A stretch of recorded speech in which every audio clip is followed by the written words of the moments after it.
में कांग्रेस के लिए राहत की खबर है। टिकट बंटवारे से नाराज चल रही कुमारी शैलजा चुनाव प्रचार के लिए तैयार हो गई हैं।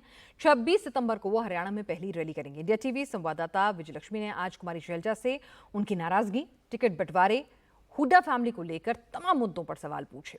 शैलजा ने कहा कि उनके जैसा नेता तो सिर्फ भाषण देते हैं, जमीन पर मेहनत आम कार्यकर्ता कर रहे हैं।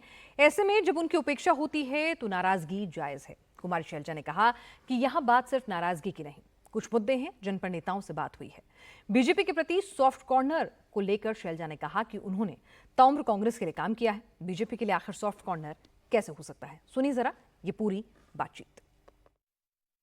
शैलजा जी अभी भी नाराज हैं या शैलजा जी मान गई? इस तरह की खबरें काफी दिनों से आ रही थी क्योंकि 12 सितंबर से आप कहीं भी कैंपेनिंग के लिहाज से या बड़ी रैलीज में नजर नहीं आई अभी तक पार्टी की तरफ से, तो क्या अभी कुमारी शैलजा जी को मना लिया गया है? देखो, ना तो रैली हुई है ना कुछ और, लेकिन ये जरूर बात है, कुछ मुद्दे होते हैं हमेशा पार्टी में, हर पार्टी में होते हैं, और वो मुद्दे हैं वो सही फोरम पर अपने हम उठाते हैं और उनको हम उनके बारे में चर्चा भी की जाती है। अब ये सही फोरम क्या कांग्रेस अध्यक्ष के पास जाना या उनसे बातचीत या उनसे मीटिंग का था, जिसके बाद आप मानी है? क्योंकि इस तरह की भी कयास लगाए जा रहे हैं। देखो, मानना और ये कोई इसका हिस्सा नहीं है कि मानना रूसना ये कोई बात नहीं है। जो मुद्दे हैं वो मुद्दे होते हैं और उनको हम रखते हैं अपने हाईकमांड के सामने, और ये तो हाईकमांड को देखना होता है। मैम, इस तरह से कहा जा रहा था कि क्योंकि उकलाना से आप चुनावी मैदान में उतरना चाहती थी, मुख्यमंत्री पद की भी आपकी दावेदारी है, आप भी लगातार, आपके समर्थक भी चाहते हैं, क्या यही एक बड़ी वजह थी कि आप नाराज थी और आपको किसी तरह का आश्वासन पार्टी से उस मसले पर नहीं मिल रहा था? देखो, नाराजगी वाली बात नहीं है, लेकिन जैसा मैंने कहा कि ये नाराजगी और मनना मानना वो बात नहीं है। बात यह है कि कुछ बातें हैं जो पहले भी तय हुई और फिर चुनाव के टिकट वितरण के दौरान कुछ इस तरह की बातें उठी, तो वो कुछ बातें थी, इश्यूज थे। दिल से चाहती थी कुमारी शैलजा के 2024 के विधानसभा चुनाव में बतौर उम्मीदवार भी नजर आए, लड़े? मैंने तो ओपनली कहा था, पहले से कह रही थी, मैं तो लोकसभा से पहले कह रही थी।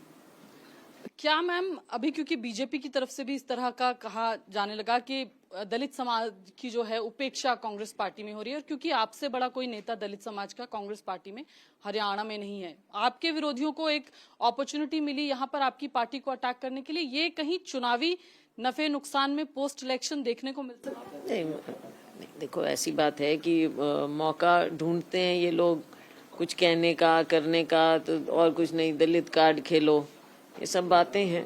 पर दलित मैं हूँ, इसमें कोई ऐसी बात है नहीं, लेकिन हम सभी मिलकर ही तो कांग्रेस के साथ लगे हुए हैं, और पहले भी आपने देखा कि दलित समुदाय और समुदायों ने भी मिलकर लोकसभा में एक दिशा दिखाई है, और इस विधानसभा चुनाव में भी सब मिलकर कांग्रेस को जिताएंगे और सरकार बनाएंगे। चुनाव में मैम परसेप्शन बड़ा खेल होता है, और बीजेपी कहीं ना कहीं ये परसेप्शन बनाने की कोशिश कर रही है कि आप नाराज हैं। नहीं, बीजेपी इस परसेप्शन को क्या बनाएगी, कहाँ तक बनाएगी, क्योंकि सबको पता है कि शैलजा कांग्रेसी है और कांग्रेसी रहेगी।